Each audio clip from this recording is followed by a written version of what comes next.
최 목사의 바이블 클래식. 안녕하세요. 커피브레이크 최문기 목사입니다. 오늘은 시작하는 음악 인트로가 좀 달랐죠. 오늘부터는 매일 이 음악을 쓰는 건 아니고요. 성경을 배워가는 그 시간에만 이 음악을 쓰겠습니다. 우리 더 채플 프라하에서 하고 있는 바이블 클래식을 제가 정말 아끼는 시간인데 여러분과 함께 나눠 보기로 했습니다. 성경의 아주 기본적인 이야기들을 하는 시간이고요. 아주 기초적인 거기 때문에 베이직 또는 기초 이렇게 해도 되겠지만 클래식이라고 이름을 붙였습니다. 제가. 왜냐하면 요즘엔 너무 성경을 공부한다는 게 현대적이에요. 이 말은 클래시컬하지 않다는 뜻이기도 하고, 그래서 음악에 클래식 음악이 있잖아요. 모든 음악에 어쩌면 지금 우리가 하고 있는 모든 서양 음악의 기본이 되는 그런 클래식 음악을 우리가 귀하게 생각하는 것처럼, 또 클래식 고전이죠. 고전 책들, 또 고전 여러 가지가 있잖아요. 미술, 예술, 그런 것들이 현대에 와서도 무시되지 않고 귀하게 여겨지고 그것을 토대로 우리가 다른 것들을 해갈 수 있는 것처럼 아주 쉬운 성경 공부의 이름이 바이블 클래식이다. 이렇게 생각하면 좋겠습니다. 이 바이블 클래식은 제가 지난 몇 년 동안의 그 공부, 제 나름대로 공부와 또 여러 경험과 이런 걸 가지고 여러 자료들을 조합해서 만든 겁니다. 그래서 우리 교회에서 바이블 클래식 이전에 인카운터와 여러 개를 공부하신 분들은 이해하기가 쉽고, 또 제가 하는 말, 또 배경을 아시기 때문에 감당하기가 어렵지 않으실 테지만, 처음 이것만 들으시는 분들은 처음 듣는 얘기인데 싶을 수도 있어요. 하지만 아주 쉬운 그런 성경 공부라고 하면 좀 무겁지만 성경을 배우는 과정이다라고 생각하시면 되겠습니다. 그래서 총 45주에서 50주 사이에 마무리하게 되어 있고요. 45주에서 50주를 다 마치면 성경을 한번 읽을 수 있습니다. 그래서 오늘은 그 첫 번째 시간으로 바이블 클래식의 개요를 여러분과 함께 나누려고 합니다. 그래도 강의니까요. 사실은 제가 이거를 첫 시간부터 지금까지 교회에서는 다 녹음을 해놨어요. 그래서 녹음한 거를 우리가 함께 나눠도 되거든요. 여기 올려서 봐도 되는데, 개인적인 질문들도 있고, 그 질문들이 굉장히 난해하거나, 또 여러분들이 이 방송을 들으시는 일반 청취자분들이 들으시기에 어려울 수도 있고요. 또는 감당이 안 되는 질문들도 있어요. 그래서 그런 질문들은 빼고 제가 그걸 편집을 해보려고 했는데, 이 편집도 어렵더라고요. 너무 어려워가지고 그거 중간중간 질문이 계속 있고 그거에 대한 답이 있고 해서 저희는 사실은 효과적인 어떤 효과적인 성경을 가르치는 방법, 그걸로 우리 바이블 클래식을 하거나 또는 프로그램을 만들어서 진행하는 게 아니고, 이걸 준비해온 과정도 그렇고 지금까지 진행해온 것도 그렇고 질문과 답변이 있고, 그 질문은 여러분이 교회에서는 상상을 할 수 없는 그런 질문들도 오고 갔습니다. 그래서 그 질문들을 함께 나눌 수가 없는 거예요. 왜냐하면 질문하신 분들의 프라이버시도 있고 하니까. 그래서 그건 말고 이제 제가 다시 녹음을 하기로 했습니다. 그리고 이 바이블 클래식은 지금 책으로 만드는 과정에 있고요. 제가 정리가 되는 대로 책으로 만들어서 교회와 또 필요하신 분들에게, 아는 사람은 그냥 아니다, 아는 사람한테 팔고 모르는 사람은 그냥 주고 그런 생각을 하고 있습니다. 그리고 그 이전에 이제 인카운터, 우리 교회의 더치 애플 인카운터도 책으로 제작을 해가지고 그러려는 과정에 있습니다. 그리고 책으로 묶어야 될 게 얼마 전에 방송에서 말씀드렸나 모르겠는데 꽤 많이 있어서 이런 것들을 가지고 우리 교회 또 앞으로 신앙을 새로 갖거나 또 회복하는 과정에 있는 사람들에게 바른 성경, 바른 그 복음에 대한 지식 이런 것들을 주기 위해서 제 나름대로 피 터지는 노력을 하고 있습니다. 여러분이 기도해 주십시오. 자, 바이블 클래식은 성경 교리 강의와 함께 앞으로 우리 크리스천 TV 커피 브레이크의 아주 중요한 컨텐츠가 될 겁니다. 성경을 가르치고 성경을 배우고 성경의 지식을 쌓는 데 있어서 중요한 것이 될 거고 우리 오늘부터는 바이블 클래식을 이렇게 일주일에 한 번씩 해 가는데요. 역사순으로 진행할 겁니다. 네, 앞에가 긴데 여러분이 지루해 하실까봐 이제 본론으로 들어갑니다. 오늘은 첫 번째 시간 바이블 클래식의 개요입니다. 이 내용은 이 원고 또는 학생용, 그 배우는 사람용은 우리 크리스천 TV 카페에 PDF 파일이나 또 다른 형식으로 올려두었습니다. 또 올려놓도록 하겠습니다. 그러니까 이거를 들으실 때 같이 하셔도 좋으리라 생각이 됩니다. 자, 오늘부터 우리는 바이블 클래식을 진행합니다. 제가 이름을 생각하다가 세련되거나 장명에 능한 사람이 제가 아니기 때문에 그냥 성경의 기초라고 하고 싶었는데 식상해서 고전이라는 이름을 붙였습니다. 어렵다고 생각할 수 있죠, 고전? 그래서 클래식이라고 했습니다. 한국어는 어렵게 느껴지고 클래식이라고 하니까 저한테는 적어도 쉽게 느껴집니다. 제가 예술의 조예가 있어서 그런가 싶네요. 모든 예술과 문학에서 고전이 기본이 되는 거니까 클래식이라고 정했습니다. 우리 신앙생활의 기본이 성경이고 성경을 읽는 것이니까 우리 기본을 쌓는 시간이다. 이렇게 이해를 하시면 좋겠습니다. 또 이걸 제가 특별히 이 방송에서 하는 이유는 뭐냐면 성경은 우리에게 이렇게 말해요. 내 백성이 무식해서 망하는구나. 이 무식이라는 것이 하나님을 모른다. 이 시대로 따지면 성경을 모른다. 하나님 말씀을 모른다. 이에요. 자기 혼자 어떤 지식을 알아가고 자기 혼자 성경을 읽어서 해석해내는 능력이 없다. 이유가 뭐냐면 독해 능력이 떨어진다. 그 이유가 뭐냐? 성경의 배경이나 이런 것들을 모르기 때문이다라는 거죠. 그래서 사실은 이거를 여기에 가져오게 됐습니다. 방송으로 하게 됐고 여러분이 듣고 또 많은 댓글과 박수와 이런 걸 남겨주시면 제가 열심히 또 해가도록 하겠습니다. 오늘부터 바이블 클래식을 매주 이렇게 들으시면 한 번에 몰아서 듣는 건 권장하지 않습니다. 나중에 들으시는 분들이라도 매주 들으십시오. 그래야 성경을 읽고 오고 할 수 있으니까요. 자, 오늘부터 이제 시작을 하시면 45주에서 50주 안에 마무리할 수 있고 제가 말하는 대로 부탁드리는 대로 성경을 읽어 오시면 그 안에 성경을 일독하실 수 있습니다. 여러분 모두 매주 들으시면 좋지만 또 이 방송이라는 건 모아놨다가 들을 수도 있잖아요. 제가 이 방송이 아니라 이런 걸로 강의하러 다니고 그러면 이게 아까운데 오늘 한국사 강사죠 설민석 선생님이 내년도 강의를 다 공짜로 푼다 그랬죠. 저는 돈 받고 하는 사람은 아니지만 어떤 그런 마음으로 하나님의 말씀을 함께 나누려고 합니다. 자, 이왕에 여러분 듣기 시작하시면 매주 들어주시길 바라고요. 제가 매주 하지 못하는 날이 있을지라도 그때는 여러분이 잠깐 쉬시면서 기도하시면 또 좋겠어요. 네. 올해 다 못하시면 또 돌아가면서 내년에 또 모자란 거 들으시고 하다 보면 2년이든 3년이든 걸쳐서 다 할 수 있을 겁니다.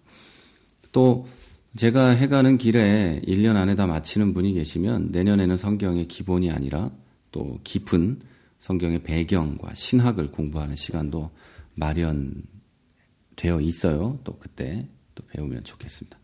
자, 오늘은 이제 이 대단원의 첫 시간으로 성경을 읽고 공부하는 이유가 뭐고 그 방법과 유익은 무엇인지 알아보도록 하겠습니다. 첫 번째로 우리 바이블 클래식은 어떤 분에게 필요할까요? 10가지가 있는데요. 여기에 속하는 분들은 다 필요합니다. 예수는 오래 믿었건 짧게 믿었건 하여튼 믿는데 아직 성경을 제대로 읽어보지 못해서 찜찜하다. 자, 성경을 한 번이라도 읽어보고 싶다. 자, 두 번째, 창세기부터 요한계시록까지 한 가지 주제로 또 관통해서 읽어보고 싶다. 세 번째, 이스라엘의 하나님이 진짜 신인지 궁금하다. 다른 종교의 신도 많은데 기독교는 너무 독단적이다. 네 번째, 아담, 하와, 선악과, 가인, 아벨, 노아, 아벨탑 이런 얘기가 나오는 그리고 이렇게 시작되는 성경은 솔직히 좀 신화적이지 않냐. 또 다섯 번째, 왜 하나님이 선악과를 만들어서 인간이 죄를 짓게 하셨는지 이해할 수가 없다. 그래서 다음 진도가 나가지 않는다. 여섯 번째, 이순신 장군, 세종대왕 같은 우리 조상들은 복음을 못 들었는데 그러면 그런 분들은 좀 억울한 것 아닌가. 일곱 번째, 구약하면 감이 잡히지 않는다. 그리고 구약의 하나님과 신약의 하나님은 다른 것 같다. 여덟 번째, 마태, 마가, 누가, 요한복음을 통합해서 예수 스토리를 하나로 좀 정리해보고 싶다. 아홉 번째, 예배 시간에 성경을 찾는데 자주 헤맨다. 열 번째, 다 좋은데 지루하고 재미없고 딱딱한 책의 대명사 성경은 안 읽고 싶다. 네, 10가지 가운데 몇 개에 해당되십니까? 그게 몇 개든 우리 바이블 클래식을 통해서 해결되기를 준비하고 기도해 왔으니까 이제 하나님께서 일하셔서 해결되시기를 바랍니다. 자, 이제 성경을 읽기 전에 가져야 될 우리의 태도를 한번 생각해 보죠. 자, 본격적으로 우리가 성경을 알아가기 위해서 가져야 될 성경 자체에 대한 우리의 태도를 우리가 알아야 합니다. 물론 다들 아시겠지만 한 번 더 진지하게 생각을 해보죠. 성경의 기본을 배우는 시간이니까 좀 복잡하긴 합니다. 자, 첫 번째, 타락한 인간이 하나님을 아는 유일한 방법은 하나님이 스스로를 보여줌으로 가능한 것이고 그것을 위해서 하나님은 섭리하셨고 그 섭리 가운데 완성된 것이 성경입니다. 예를 들어서 당신은 하나님은 어떤 분이라고 생각하십니까? 라고 A라는 사람한테 물어봤다고 칩시다. 그때 A가 이렇게 대답합니다. 저는 어렸을 때 무덤이 많은 마을에 살았어요. 그런데 밤에 옆을 지나가려면 소름이 돋고 여간 무서운 게 아니었습니다. 그래서 밤에는 밖을 나가지 못했어요. 늘 공포에 시달렸죠. 그런데 우연히 친구를 따라 교회를 다니게 됐어요. 어린 마음에 그래도 교회에 가면 늘 무섭지 않게 해달라고 기도했습니다. 그런데 정말 어느 순간부터 그 공포가 사라졌어요. 너무 신기했습니다. 그때부터 난 하나님을 믿게 됐습니다. 제게 하나님은 두려움을 이기게 하는 분입니다. 자, 이번에는 또 B에게 물어봤어요. 그랬더니 B가 이렇게 답합니다. 두통에 시달렸었습니다. 온갖 약을 다 써봐도 듣지 않았어요. 병원에 가봐도 두통은 낫지 않았어요. 동네 언니를 따라 부흥회에 참석하게 됐는데 갑자기 몸이 뜨거워지면서 피가 머리로 다 모이는 것 같더니 나아버렸어요. 저는 그 이후로 정말 하나님이 계시다고 믿게 되었습니다. 제게 하나님은 병을 고쳐주신 분입니다. 자, 또 이번에는 C에게 물었습니다. 네, 저는 교통사고를 크게 당했어요. 온 가족이 다 피투성이가 되었죠. 사람이 이렇게 죽는 거구나 하면서 정신이 가물거릴 때 사력을 다해 기도했어요. 하나님, 당신이 살아계시다면 살려주십시오. 한 번만 살려주시면 하나님을 위해 살겠습니다. 자, 그렇게 부르짖었죠. 그랬더니 하나님은 그 기도를 들어주셨습니다. 제게 하나님은 위기 가운데 기도를 들으시는 하나님입니다. 자, 이렇게 여러분, 사람들은 자기 나름의 경험으로 하나님에 대해 알고 있는 경우가 많습니다. 지금 여러분께 물어도 이 결과는 같을 거예요. 물론 그 경험이 틀렸다는 얘기는 아니에요. 다만 극히 일부이거나 즉 극히 주관적이라는 거죠. 우리는 하나님에 대해서 모두 알 수 없습니다. 그래서 우리는 모든 것을 종합해 볼 필요도 있죠. 그러나 그 모든 것이 우리의 경험과 인식의 차원이라면 그건 역시 하나님의 일부에 지나지 않을 겁니다. 자, 이 말은 사람의 경험과 인식으로는 하나님에 대한 정확한 정의와 인식이 불가능하다는 뜻입니다. 자기 개인적인 경험은 말 그대로 개인적인 사건이지 객관화할 수 없기 때문이죠. 자, 조금 더 설명하자면 유한하고 상대적인 피조물인 인간이 무한하고 절대적인 존재인 하나님을 스스로 알 수 없다는 뜻입니다. 그래서 하나님께서는 자기 자신을 보여주셨어요. 사람에게서 출발한 게 아니라 하나님에게서 내려온 거죠. 이걸 보고 우리는 계시라고 합니다. 그러면 하나님은 어떻게 자기를 보이셨을까요? 다른 말로 어떻게 계시하셨을까요? 하나님께서는 어느 날 갑자기 어느 한 사람에게 자기를 계시하지 않았습니다. 역사 속에서 점점 자세히 자신을 나타내 보이셨죠. 역사 안에 특정한 하나님께서 선택하신 한 사람, 그 사람을 통해서 당시에 사람들이 알아야 하고 후일의 모든 인류가 공통적으로 꼭 알아야 될 중요한 하나님에 대한 정보를 차츰차츰 드러냈습니다. 이것을 계시의 점진성이라고 하죠. 그렇기 때문에 성경을 이해할 때 우리는 반드시 누가 언제 어떤 목적으로 기록했는지를 알아야 합니다. 하나님께서는 1600여 년 동안 40여 명의 사람을 통해서 오류가 없도록 보호하시고 그 내용이 유기적으로 다 연관이 되게 하셨습니다. 이걸 성경의 통일성이라고 합니다. 자, 위에서 제가 지금까지 설명한 내용이 좀 어렵죠. 근데 이거를 좀 쉬운 말로 아니면 좀 더 어려운 말일까요? 그리고 정리해보면 이래요.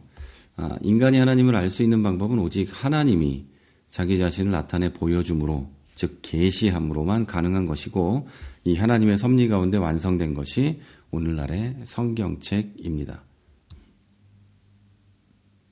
자, 그래서 두 번째.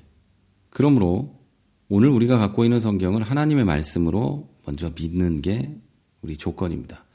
어떤 사람은 이 책이 정말 하나님의 말씀이라고 증명되지 않는 한 성경을 믿을 수 없다. 이렇게 말하기도 합니다. 성경을 열기 전에 우선 성경이 진짜 하나님의 말씀인지 증명되어야 내가 그 성경을 읽고 믿겠다라는 이야기죠. 그런데 성경 밖에 어떤 증거에 의해서 하나님의 말씀이라고 이 성경이 증명되는 책이라고 하면 좀 문제가 많습니다.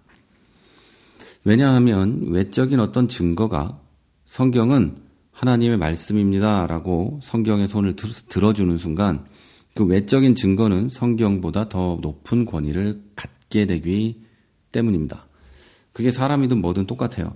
예를 들어서 제가 되게 유명한 학자고 막 이런데 모두 저를 믿어요. 그래서 저는 예수를 믿으니까 성경은 하나님의 말씀입니다. 이렇게 했다고 해서 성경이 하나님의 말씀인 것이 증명된다면 저는 성경 위에 있는 거죠. 그럴 수는 없는 거예요. 자, 성경 이외의 어떤 것이 성경을 하나님의 말씀이라고 증명할 수 있다면 그것은 성경을 판단하는 기준이고 절대적인 기준이 될 것입니다. 설명이 좀 어려운 것 같은데 한마디로 말하면 이래요. 세상의 어떤 것으로도 성경이 하나님의 말씀이라고 증명하지 못한다는 거죠. 그래서 성경이 하나님의 말씀인 걸 알아야 그게 믿어져야 증명돼야 내가 성경을 보겠다. 이거는 좀 말이 안 돼요. 그럼 어떻게 해야 될까요? 성경은 열고 읽을 때 비로소 믿어지는 책입니다. 우선 열고 봐야 성경이 보입니다. 사람에게는 성경이 하나님의 말씀으로 믿어질 다른 방법이 결코 없다는 거죠. 그래서 성경은 안 믿어질수록 읽어야 합니다. 성경은 성경만으로 증명할 수 있습니다. 이걸 어려운 말로 성경의 내적 증거라고 합니다. 자, 성경은 읽을 때 하나님 말씀으로 믿어지는 책입니다. 이 말이 안 믿어지면 한번 읽어보시면 알아요. 그러면 믿어집니다. 자, 세 번째, 성경의 내용을 골라가면서 읽으면 안 됩니다. 이 말은 성경의 각 책을 골라가면서 읽지 말라는 말이 아니라 내가 믿어지고 안 믿어지고에 따라서 고르면 안 된단 말이에요. 내가 믿어지는 건 읽고 안 믿어지는 건 안 읽고 그렇게 읽으면 안 된다는 뜻이죠. 또 내가 할 수 있는 건 믿고 못하는 것은 안 믿고 이것도 안 됩니다. 예를 들어 오병이어의 기적이 뭔지 아시죠? 보리떡 5개, 물고기 2마리로 5,000명을 먹이고 물고기 하여튼 그렇게 먹이고 12광주리가 남았더라. 예수님이 기도를 했더니 그랬더라. 이게 성경에 써 있는데요. 저는 그걸 100% 믿습니다. 그런데 안 믿는 사람 있죠? 예. 골라서 그런 건 난 못 믿어. 여기는 난 싫어. 하지만 안 된다는 거죠. 또 그런 거는 다 믿는데 원수를 사랑하라. 이웃을 내 몸과 같이 사랑하라. 이건 또 안 믿어요. 또는 보지 않거나 그런 분들이 많이 있습니다. 오병이어의 기적이 가능하다고 믿는데 내가 원수를 사랑하거나 저 사람이 사람을 사랑하는 건 못 믿어요. 이거 참 되게 웃기는 거죠. 그러면서 성경을 믿는다고 하면 안 됩니다. 그렇기 때문에 여러분, 자, 성경은 어디는 믿고 어디는 안 믿고 하면 안 됩니다. 그건 믿는 게 아니에요. 이건 성경에 칼질을 하는 거죠. 도마 위에 올려놓고 생선 바르듯이 이리저리 마음에 안 드는 부분은 잘라내면 안 됩니다. 성경은 그렇게 우리가 함부로 대할 수 있는 책이 아닙니다. 여러분, 세상의 학문도 한 부분도 다시 얘기할게요. 제가 세상의 학문 한 부분도 완벽하게 모르는 인간의 이성과 지식과 그런 머리의 한계를 가지고 세상을 창조하신 하나님의 말씀을 판단할 수 없습니다. 하나님이 출판하신 책이 또 있나요? 없어요. 성경밖에 없습니다. 그렇기 때문에 그냥 그런 줄 알고 믿는 거예요. 이 말이 무책임하거나 무식한 말로 들리는 것 같지만 성경을 설명하는 데 있어서 이보다 책임감 있고 무식한 말이 없는 것도 여러분 믿으셔야 돼요. 제가 성경이 객관적인 증거가 이런 것들이 있다는 거 언젠가 또 얘기하고 하여 그리고 우리 교회에서도 가르치고 하지만 그게 전제가 되진 않아요. 성경은 하나님의 말씀이니까 그냥 읽고 또 하나님이 믿게 해주시는 대로 믿고 해야 되는 책입니다. 이게 가장 책임감 있고 유식한 말이에요.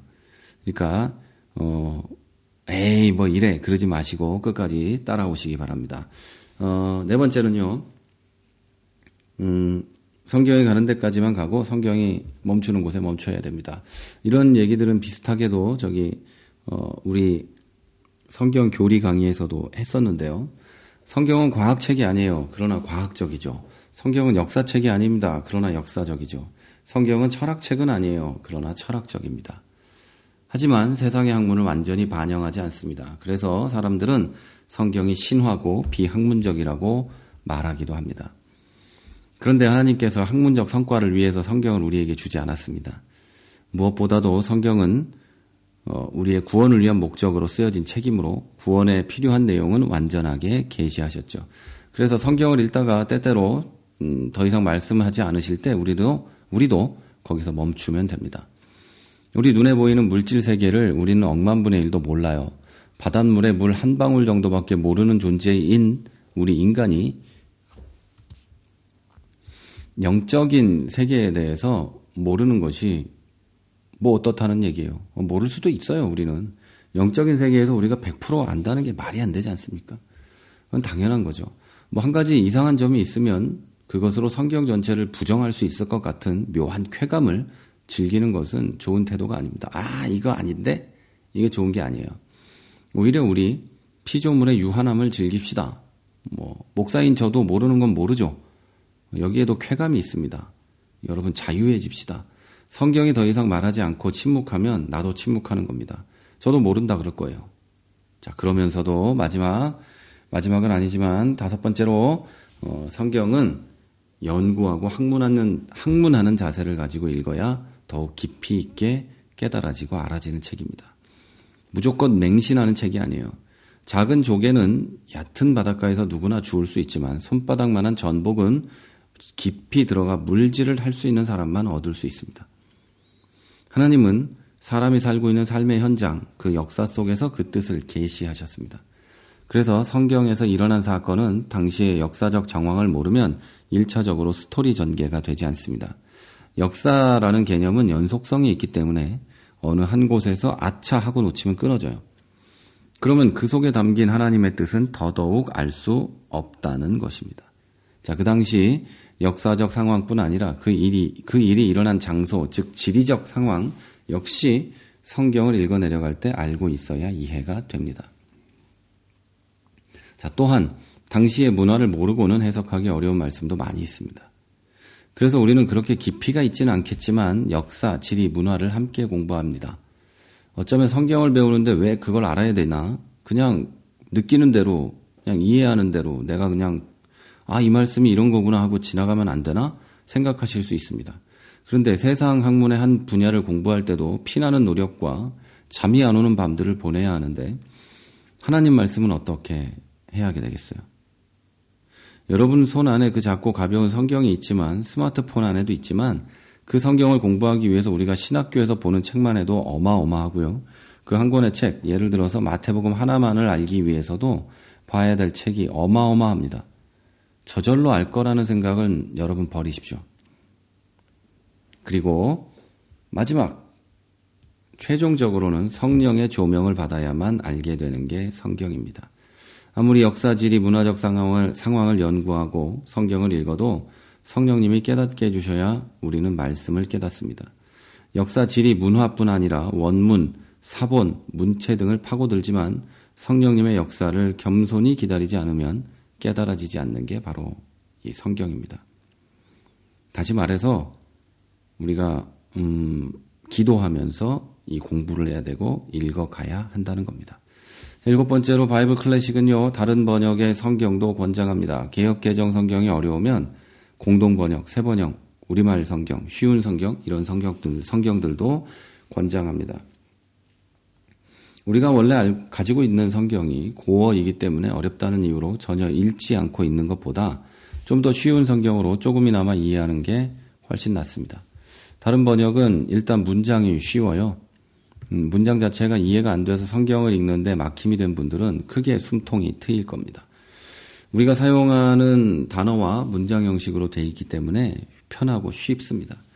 한번 대충 성경을 읽고 나면 본래 우리가 써왔던 성경도 읽기가 쉬워집니다. 자, 이렇게 해서 바이블 클래식을 대하는 7가지 지침을 생각했는데요. 바이블 클래식의 유익이 있습니다. 이건 짧게 제가 말씀드릴게요. 자, 우리가 이 바이블 클래식에서 열심히 공부를 하고 나면 어떤 유익이 있을까요? 목표를 좀 설정해 놓고 출발을 하기 위해서 그 유익을 말씀드립니다. 첫째, 성경 각 권의 이름의 뜻이 뭔지 알게 돼요. 말라기는 무슨 뜻일까요? 학계 무슨 뜻일까요? 예, 그런 뜻을 알게 됩니다. 그리고 각각 무슨 내용으로 이루어졌는지를 알게 되고요. 자, 두 번째, 창세기부터 시간을 타고 흐르는 성경 역사의 순서대로 성경 목록을 배치할 줄 알게 됩니다. 창세기, 출애굽기 다음에 민수기, 여호수아 이렇게 이어지죠. 신명기 빼먹었다고요? 역사순으로 우리가 쭉 해갈 수 있게 되는 거죠. 창세기부터 계시록까지 시간을 타고 흐르는 순서대로 성경을 적을 줄 알고 이해할 줄 알게 됩니다. 자, 이렇게 시간이 흐르는 순서대로 읽으면서도 무작정 읽는 게 아니라 성경 전체가 말하려고 하는 것이 결국 뭔지를 알게 됩니다. 좀 작게 보면 역사서가 말하는 것, 예언서가 말하는 것, 또 선지서들의 한 책 한 부분들이 무엇을 말하려고 하는지를 알게 되고 통틀어서 무슨 말을 하는지를 알게 됩니다. 즉 성경의 주제를 파악하게 됩니다. 관점을 가지고 성경을 읽게 되는 놀라운 일이 일어나게 되는 거죠. 이걸 우리가 쉽게 이해할 수 있는 표현으로 하면 안경을 하나 쓰는 거죠. 선글라스를 끼든 뭐 안경을 쓰든 쓰고 성경을 읽어가게 되는 거예요. 성경 각 권이 원래 달라 보이는데요. 사실 그 하나하나 장절 하나하나가 퍼즐처럼 앞뒤가 꼭꼭 들어맞게 되어 있는 걸 여러분이 알고 놀라게 될 겁니다. 이걸 점점 알아가면서 놀라운 걸 경험하게 될 거예요. 좀 어쩌면 뒤쪽에 가면서는 예언서나 이런 데 가면서는 여러분 스스로 읽고 이해하기가 어려울 겁니다. 그 당시 상황, 또 역사, 또 지리 이런 것들을 알아야만 이해가 되기 때문에 하여튼 그걸 꼭 알아야 되는데 그걸 알고 점점 성경을 배워가면서 여러분이 내가 많이 유식해졌구나 또는 성경을 읽을 수 있는 사람이 되었구나라는 걸 알게 될 겁니다. 자, 네 번째로 웬만큼 중요한 장소를 지리적으로 알 수 있게 됩니다. 또 이스라엘과 관계된 웬만한 나라들을 이스라엘 역사와 관련해서 알 수 있게 됩니다. 모압, 암몬, 바벨론, 아시리아 이런 것들에 대해서 성경은 아수르 이렇게 돼 있죠. 그런 나라들에 대해서 알게 되죠. 이집트에 대해서도 알게 되고 지명과 역사를 함께 꿰지 않으니까 성경이 좀 지루한 거예요. 성경에 대한 배경 지식, 그 성경에 기록돼 오던 그 당시에 대한 배경 지식들만 있어도 성경을 읽는 게 많이 어렵지 않습니다. 제가 요즘 그런 생각을 했어요. 성경을 읽고 이해할 수 없는 것은 그 배경을 모르기 때문이고, 이것은 목사들의 책임이기도 하면서, 성도 개개인의 책임이기도 하다. 그러나 배울 수 있는 자리, 이런 방식으로라도 만들어야겠다라는 생각을 했습니다. 그래서 여러분, 꼭 여러분이 방송을 들으시면서 공부를 해 가시기 바랍니다. 예. 부탁을 드리는 거예요. 제가 한국에 있으면 이거 해가지고 돈을 벌 텐데. 농담이에요. 사람들 불러 모아가지고 막 이렇게 할 텐데. 자, 농담이에요. 목사가 돈 벌려고 그런다면 이러면 안 돼요. 네. 그리고 이런 그 성경의 배경이나 이런 것들을 자세히 좀 알게 되면 그 기쁨이 있어요. 이렇구나라는 안개가 거치는 것 같은 그런 기쁨. 그걸 발견하면 성경은 갑자기 입체적으로 보이고 이게 왜 여기 있는지 저기 있는지 막 이런 걸 알게 돼요. 자, 마지막. 각 성경의 개요 설명을 듣고 차근차근 읽어가다 보면 40주 만에 한 번을 읽게 될 수 있어요. 길게는 1년 안에 한 번을 읽게 될 수 있습니다. 마치 10번을 읽은 것 같은 효과를 여러분 얻게 되고요. 여러분 근데 서두르지 마시고 지루해하지 마시고 차근차근 따라오시면 이 바이블 클래식을 마칠 때쯤 되면, 저도 이 방송을 마칠 때쯤 되면 좀 더 똑똑해지겠죠? 여러분도 성경을 조금 더 많이 아는 그런 분들이 되어 있을 겁니다. 이게 전부 다예요. 오늘은 바이블 클래식의 개요 강의는 이게 앞에 사람들이 있고 이렇게 유기적으로 소통하면 좋은데 그렇게 할 수 없으니까 어쩔 수 없이 이 정도로 멈춥니다. 그러나 여러분이 혹시 질문이 있다거나 또 소통하고 싶은 게 있으면 팟빵 게시판이나 우리 다음 카페, 우리 크리스천 TV 카페에 오셔서 물으시면 그게 잘 진행돼 가리라고 생각합니다. 이 내용들은요, 팟빵에서는 당연히 유튜브에 자동으로 올려줍니다. 그래서 유튜브에서도 들으실 수 있어요. 비디오가 제 얼굴이 나가는 건 아니니까 하실 수 있고, 또 궁금한 것들이 있으면 저에게 다이렉트로 이메일 보내셔도 되고, 여러 소통의 경로가 있으니까요. 해주시고, 또 성경을 공부하기 원하는 많은 분들에게 또 우리 커피 브레이크가 좀 과격하다면, 이건 안 과격하잖아요. 물론 이제 예언서에 간다거나 어느 부분에 가면 심하게 과격한 이야기를 할 수 있겠지만 욕은 안 할 테니까 방송을 여러분들에게 소개해 주십시오. 이것은 단순히 성경을 공부시키거나 또 그런 것만을 목적으로 하진 않아요. 가장 큰 목적은 그리스도인이 성경을 알아야만 한다. 배경도 알아야만 한다. 성경을 혼자 읽고 해석할 수 있는 능력이 있어야만 한다. 이게 제가 이 방송을 하는 가장 큰 목적이고요. 두 번째는 이 방송을 통해서 많은 분들이 성경은 이런 거다라는 걸 그리스도인들이 정말 좀 알았으면 좋겠어요. 성경을 너무 잘못 이해하고 있고 호도하고 있고 또 하여튼 그러고 있어가지고요. 성경의 권위가 땅바닥에 떨어져서 신앙서적이나 보고 있고요. 참 너무 아쉽습니다. 여러분 그러지 마시고 성경을 저와 함께 읽어갑시다.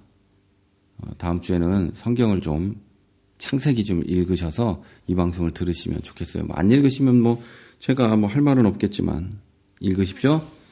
네, 다음 주에 바이블 클래식은 만나도록 하겠습니다. 여러분, 오늘 방송은 여기서 마치는데요. 하고 싶은 얘기 많지만, 예, 바이블 클래식 시간이니까 오늘 방송은 여기서 마치도록 하겠습니다. 우리 다음 시간에 또 만나도록 하겠습니다. 교리 공부와 바이블 클래식, 이거 두 개는 꼭 놓치지 마시고 함께 듣고 공부해 가길 바랍니다. 저는 최문기 목사고요. 여기는 프라하입니다.